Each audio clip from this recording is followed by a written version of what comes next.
Pacquiao has announced that they're going to fight at the Sphere. Do you expect anyone from either their teams to reach out to see how you guys put it together? Because this will be the first major event since you guys put on that. Who's promoting it? Manny Pacquiao Promotions. Wonder who's paying for production. They're in for a big surprise. They better call somebody to figure that out. All the news on Mayweather, Pacquiao, potentially falling apart. I mean, I have to say this, Mayweather, come on, dude. Fight a real fight. You're still trying to protect your O. Yes, you're 50-0 on paper, but people know you've lost. Your own father said you lost against me. If this is all true, then he absolutely is in breach of contract. And he's trying to scam Netflix, of all people. Floyd, we know, is a serial scammer at this point. With the cryptocurrencies, with the Logan Paul fight. Again, I was there in Dubai for the Deji fight and what was behind scenes. Dana White publicly slammed Floyd Mayweather Jr. for allegedly backing out of the highly anticipated rematch with Manny Pacquiao, claiming the move may have crossed into serious contract violation territory with consequences that could stretch far beyond disappointment inside the boxing world. According to White, the fallout surrounding the collapse of the fight could open the door to lawsuits, financial disputes, and potentially major legal trouble, turning what was supposed to be one of boxing's biggest comeback events into another layer of controversy surrounding two legends whose rivalry still refuses to fully disappear from the spotlight. Stupid, and somebody else wants to do it, knock yourself out. There's not enough money in it to ruin your life and not go to jail.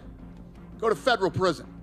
According to reports, Floyd Mayweather Jr. allegedly signed 3 separate agreements connected to a Netflix-backed rematch with Manny Pacquiao, effectively confirming the fight behind the scenes and fueling massive anticipation around the event.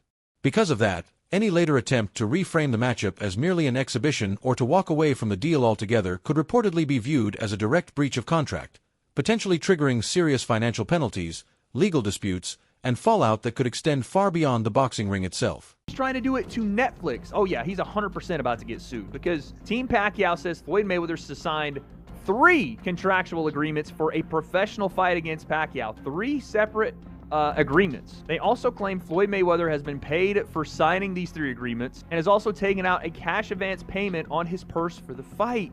They also say Floyd Mayweather is officially in breach of contract for publicly stating this fight is an exhibition. And if this is all true, which again, this is Team Pacquiao saying this, but again, I think Mike Coppinger also reported on this.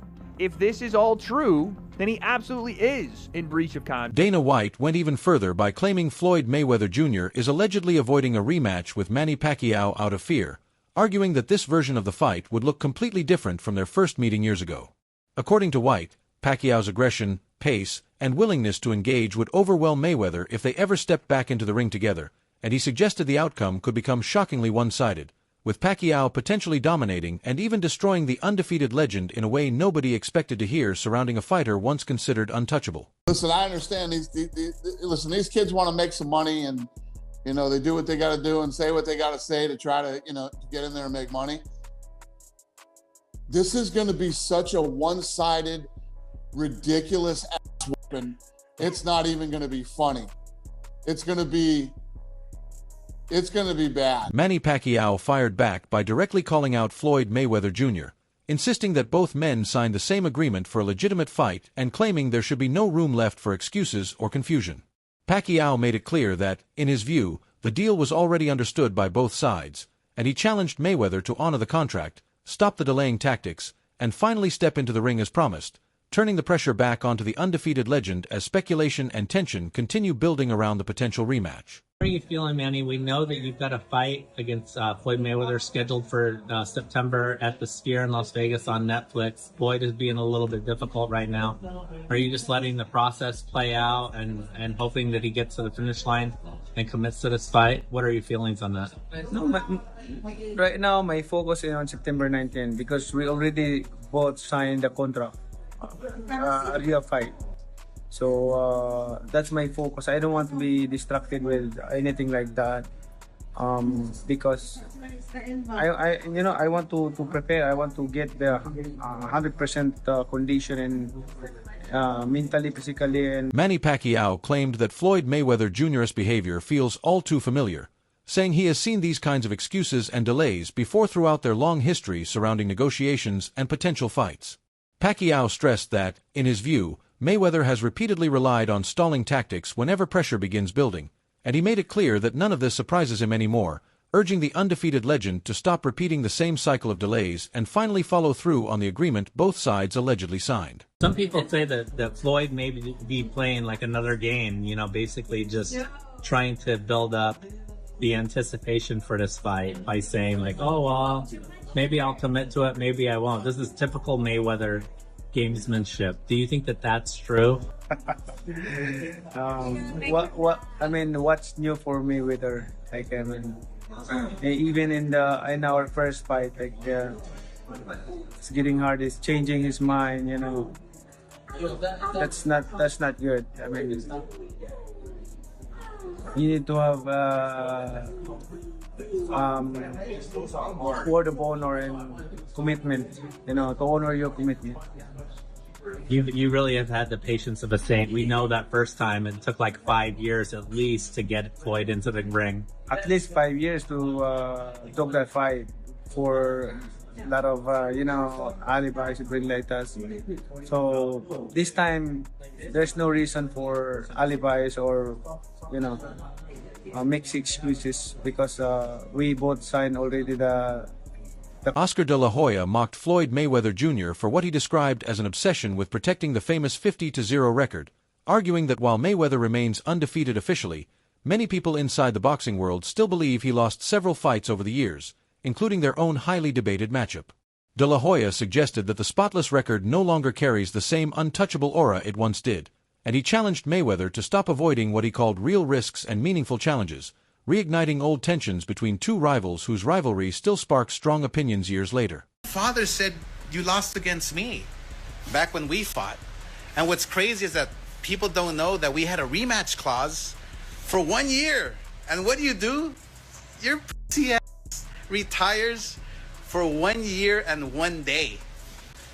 Bro, ever since I got beat up by Manny Pacquiao in my last fight, I've wanted to fight every single day, but I couldn't because I wasn't right. Physically, emotionally, I just wasn't right. All that depression, all that shit that I had within my spirit. But now, these last 5 years, I've put in the work, man. Woo! I did a lot of work, and I feel happy. I feel at peace. And you know what? A man at peace is a dangerous fucking man. I can take on King Kong if I want and beat his ass. Shit, I'll even fight. Max Kellerman also weighed in on the growing controversy, suggesting that Floyd Mayweather Jr.'s push to frame the rematch as an exhibition rather than a fully professional fight appears tied to protecting his perfect record more than anything else. Kellerman argued that age, uncertainty, and the risks attached to a real competitive bout may be influencing Mayweather's approach, creating the impression that he wants to avoid the danger of an official loss while still keeping the spotlight, attention, and massive revenue that naturally follow any fight connected to his name. He needs the money, clearly. We've seen what's in the news, and, you know, I'm not in his pockets or anything, but he's going to make a lot of money, and rightfully so. I don't see him turning down a major payday over this, but we'll bear watching. And also, I'm told that further to that, Pacquiao has no interest in this if it's not a real fight. If I'm Floyd, I'm not fighting unless it's just a regular. If it's a pro fight, I'm not. Why would I do it? I'm old. Because you need the money. I don't know if he needs. I ain't getting the man's pocket. Assuming he does. I don't know if he needs the money or not. Let's assume he does. That's why he's coming down. Just assume. So, and you're going to make, I don't know, what is it? How much? What's his guarantee? Let's assume Pacquiao. It's going to be something like $50 million. $50 million. Slow down for a second. Let's assume Pacquiao needs money too, because I heard rumors. He probably does. Yeah. Okay, so I do assume. I'm not just putting on Floyd. Hold on. I don't do the rumors, so let's do them today. Since y'all want to do them. They both need the money, as y'all saying. Okay. So look, we still gonna fight and make good money. It don't have to be a pro fight. He signed a contract though. It's executed. Yeah, that's crazy. And Netflix announced it. This is not just like, let me go. So what does that tell you? Doesn't it kind of tip Floyd's hand that he's thinking maybe it's possible? Like I read into that a little bit and think maybe, because I'll always bring this up. Bernard Hopkins, I was calling his fights on HBO. He fought Tavares Cloud, good light heavyweight, beat him easy, right? And he was like 49. And his body still looked like Hopkins. Then he came back a year or so later, and he fights Joe Smith. His body didn't look the same. You know, Hopkins had a Spartan training regimen. He doesn't put anything in his body. He's a temple. He eats right. He trains right. He don't drink. He doesn't. But his body looked, by the way, I'm 52. I can tell you, it looks different after a little bit. Even when you're trying to get in shape, just the muscles look a little different. And Joe Smith knocked him out of the ring and stopped him, right? Floyd, maybe, I'm just speculating, but maybe he says this because he gets in the gym and he's like, Floyd's what, 49 and change. He's almost 50. Maybe he's right up against that thing where it's like, man, my body's not responding the same way. Right. Max, they're grandpops. They old. Grandpops. Pacquiao looks like he got a little more in the tank. What I'm saying, he's a little younger. Pacquiao's a little younger. When you a grandpop, you think you're not the same as you. Many people continue questioning why Floyd Mayweather Jr. would even consider putting his perfect record at risk if protecting it has always seemed so important to him. But according to several observers and analysts, the answer appears to come down to money more than legacy.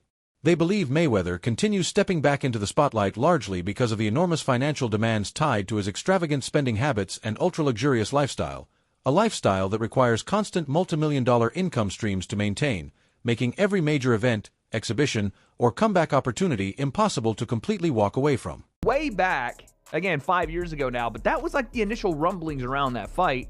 And what Floyd did was use Mayweather Promotions to bring them this fight and say, if you'll front us this money, we'll put this fight here. They fronted him the money.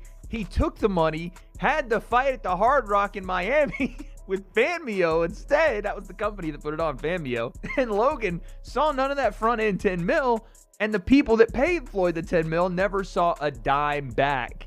It's nasty work what he did. But this has been like one of Floyd's MOs, is that he leverages his fight name or his quote-unquote assets, and which is what, a lot of wealthy people do. They leverage their assets to take out bigger loans or, whatever. But Floyd does it in such a reckless way that no one ever sees return on it. He just takes money.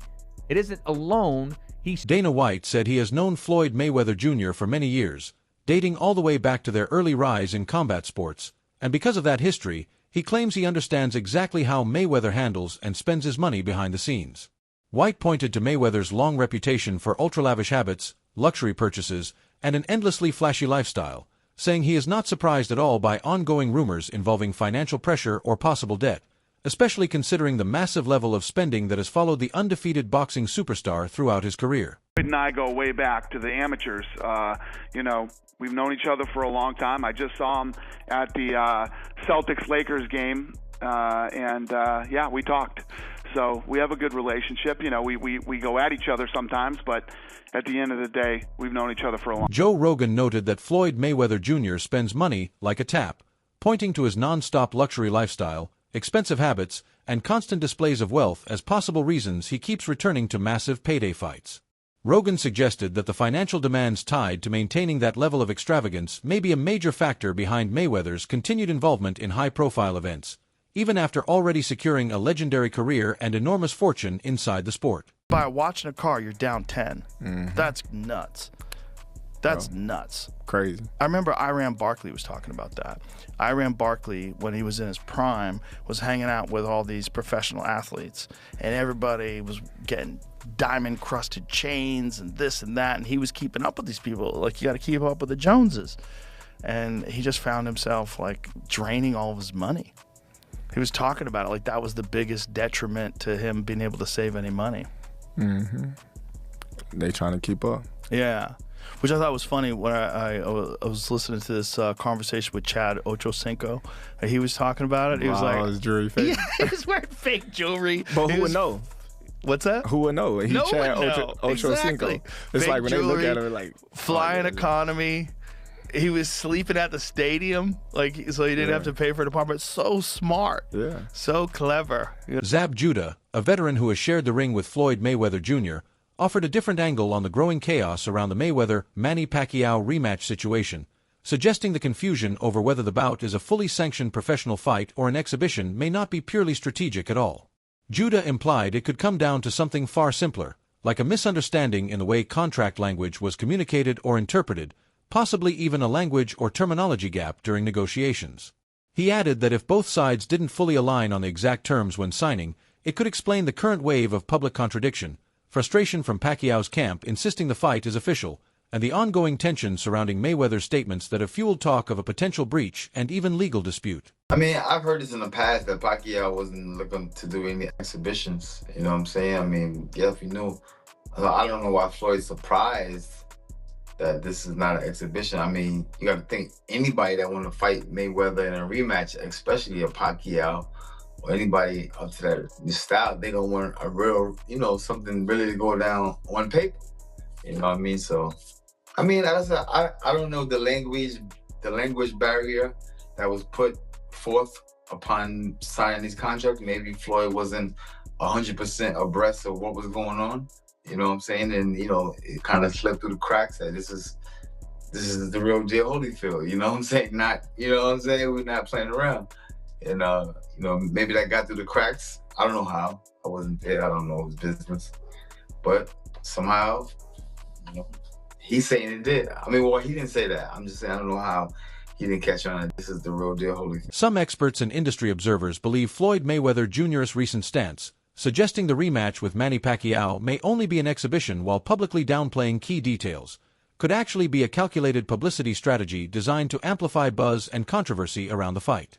They argue that maintaining uncertainty keeps the matchup constantly in headlines, builds pressure on all parties involved, and potentially increases global demand and viewership once the final structure is confirmed, especially with a massive audience expected through Netflix. The ongoing public disagreements over whether the bout is official or exhibition have already sparked legal scrutiny and heated exchanges from both camps, ensuring the story remains in constant motion and keeping fans and media locked into every new development as the situation continues to unfold. I think it could be possibly a publicity stunt to give some type of push to the promotion. I mean, I don't know, like when the announcement came out, I don't know if people really too ecstatic for it. I mean, yeah, it's something that you would, you know, you can use to your advantage to try to push the fight. It'll let people, you know, it'll get ears and eyes on the fight for people that didn't know the fight was happening. You know what I'm saying? But I don't know. Because as a consumer looking in, you're like, listen, man, I'm a fan of both guys, and I just want to watch it and see the fight happen. I mean, I'm a fan of boxing. I should say. I'm a fan of both guys. You know what I'm saying? Yeah. I correct myself when I'm wrong, man. You know that ASAP. Yeah. You know, as a consumer looking in, we're like, yo, is he like, what's the complaint? What's the problem here? Like, what are you scared of? Because is it your O? Is it your losing that O? Could be that it? Of course. That's what it's all come down to. I mean, the O is like a 800 credit score. Globally, universally. You walk around with an 800 credit score with the O. Former pound-for-pound great Andre Ward has entered the discussion on the rematch, reminding fans that the original fight only happened after lengthy negotiations, proper arrangements, and strong financial backing. He says the build-up to that first bout required patience and precision, and believes this second chapter deserves the same discipline instead of confusion over exhibition talk, contracts, and promotional noise. Ward hopes the fight remains a legitimate professional contest that meets fan expectations rather than being clouded by mixed signals and rushed build-up. But Roy Jones Jr. sees it differently, warning the rematch has arrived too late, nearly 5 years after its ideal moment, suggesting the motivation now leans toward money over legacy. He argues that while money isn't bad, the timing and intent behind a rematch make it feel commercial rather than a fight to settle unfinished business in the ring, leaving fans questioning what it truly is. And the question remains, will this rematch prove legacy or just business in disguise? Stay tuned for answers. Pacquiao and Floyd Mayweather initially fought in 2015. Now that's a fight that many felt was long overdue. Many said that it came too late. It was the fight of the century. I'm not of the mind that it happened too late. We just had a dollars and cents conversation. When the fight was initially brought up, the numbers that they were talking and the money that was available was far less than they made in 2015. Is it prize fighting or is it prize fighting? Floyd Mayweather is rumored to have made between 250 and 300. Manny Pacquiao maybe 150 to 200.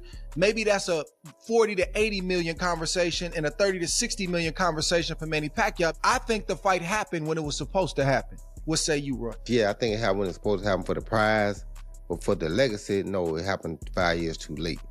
Just simple as that. But like I said, he is Money Mayweather. He ain't fighting for the legacy, he fighting for pride. He said that himself. So I understand that. And I respect that because he did tell the truth about that. Anytime a man can tell the truth about that himself, then I got to respect that. He said he didn't fight for legacy, he fought for currency. So he waited 5 years to make the money go up.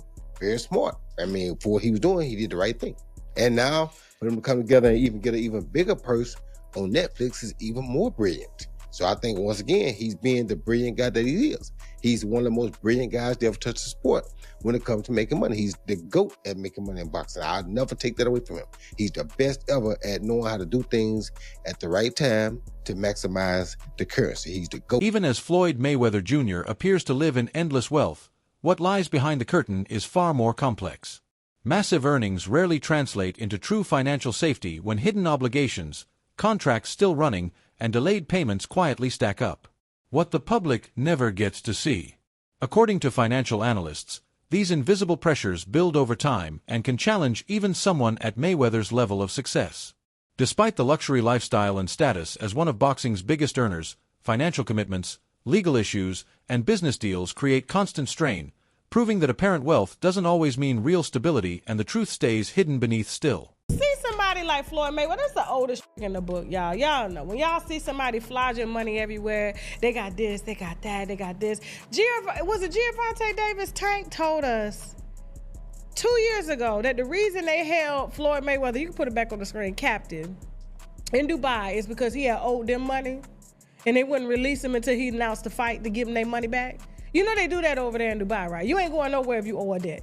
He was trapped over there for almost 2 months, according to Gervonta.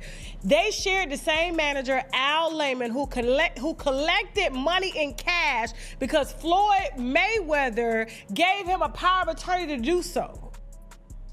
And so when Floyd went down there and sued Showtime, he's suing Showtime, the company, the network, that publicizes these fights. Boxing analyst Teddy Atlas says many fans seem to find a strange satisfaction watching Floyd Mayweather now face criticism or setbacks after shaping his powerful public image over years. According to Atlas, Mayweather's constant display of wealth turned him into someone both admired and deeply resented. That lifestyle, Atlas suggests, rubbed certain fans the wrong way and left others feeling jealous, frustrated, or even bitter. Mayweather's career and decisions are under intense scrutiny. Some observers believe there is a growing backlash, with people almost enjoying this moment because they feel he spent too long displaying success without ever facing public adversity. Atlas believes this reaction is not about Mayweather's boxing legacy, but more about how his extravagant persona made him seem untouchable. And seeing him in tough moments still resonates with fans. People taking shots at a great fighter, Mayweather. Probably the same people that were, applauding him and saying how great he was at one point, and now they're taking shots at him like they're almost, like they get pleasure out of seeing a great fall, potentially. You're right, fall. but when you call yourself the money man, you do it to yourself a little bit too. No, I can't argue with that, Bud, but still, you don't have to revel in somebody's problems and somebody's, misery. So, as I said earlier, so I don't like that, but I understand the world out there, and I understand putting yourself in that position. If he put himself in that position, some people will say, he's suing now because of his gambling habits, which was not hidden. It was not a secret. He would post, not Teddy Atlas talking about anything that wasn't out there. He would post some of his tickets, his betting tickets that he bet, and they were large bets. And so some people say, oh yeah, like you said, he was Mayweather, Money Mayweather, and now he's suing because he went through his money, he blew his money, whatever. Look, I don't know what the truth is fully in there. I know Steven Espinoza was named. He ran Showtime at the time. He was named him. I never was a fan of Espinoza. Again, I'm not afraid to say and not mince my words when I feel a certain way. And I've taken arrows for it, and of course I've also taken some praise for it. That people say, hey, Teddy's going to say what he feels. I was never a fan of him. I never thought he was a man that kept his word. I never thought he really did a great job. over Showtime. I mean, they put some good fights on because the fights were available, because the landscape made it. With the Mayweather-Pacquiao rematch finally set, and Netflix pouring massive investment into global streaming, analysts now believe the comeback is driven by far more than nostalgia or sport alone. Financial incentives are staggering, and with both fighters long past their primes, the massive payday increasingly looks like the real force behind the bout rather than pure sporting ambition itself now. Even Floyd Mayweather's legendary skill and undefeated legacy remain celebrated, yet his recent decisions, from exhibition fights to retirement comebacks, reveal how external pressures like streaming deals, sponsorships, and promotions now quietly shape the business of boxing behind the scenes. You need the money. What's wrong with that? And why are we attempting to tease Floyd? Is Floyd Mayweather? Yes, he's broke. Of course he's broke. He's a boxer. Did they say can't read? That's not to tease him. They say that he can't read. His best friend at the time said that he can't read, and he never denied it. I don't tease him for it. He was a guy who grew up in a boxing gym, right? It's one of these things. You know what you know. You know what you were taught. I didn't teach him about contracts. I didn't teach him about saving. I didn't teach him about investments.